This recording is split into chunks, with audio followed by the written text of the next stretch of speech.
Hello everyone, আমি Sneha. Welcome to my another video. তো চলো আজ তোমাদের সাথে একটা get ready with me share করি। আমার সামনেই অনেকগুলো বিয়েবাড়ি ইনভিটেশন আছে, তো ভাবলাম একটা হলদি লুক ক্রিয়েট করা যাক।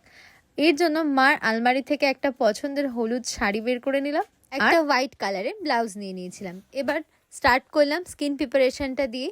তারপর আমি মেকআপ করা স্টার্ট করে দিয়েছিলাম, ওই অল্প স্বল্প। আর হলদি লুকের জন্য করব, তো দিনের বেলা যেটুকু অল্প মেকআপ করা যায় সেরকমই করেছিলাম। তবে মেকআপ যত সুন্দরই হোক না কেন, জুয়েলারি ছাড়া কিন্তু কোনো কথাই হবে না। আর এরকম হলদি লুকের জন্য একটা হ্যান্ডমেড জুয়েলারি কিন্তু খুবই ভালো লাগবে। আর হ্যান্ডমেড জুয়েলারির জন্য পকেটিওর ডিলস ছাড়া অন্য কোনো অপশন হতেই পারে না। ওনাদের কাছে প্রচুর হ্যান্ডমেড জুয়েলারির কালেকশন রয়েছে। দেখো আজকের সেটটা কি সুন্দর। তোমরাও যদি এরকম জুয়েলারি পারচেস করতে চাও, আমি মেনশন করে দিচ্ছি ওনাদের পেজটাকে, তোমরা ভিজিট করো, দেন তোমাদের স্পেশাল ডের জন্য বুক করে নিও।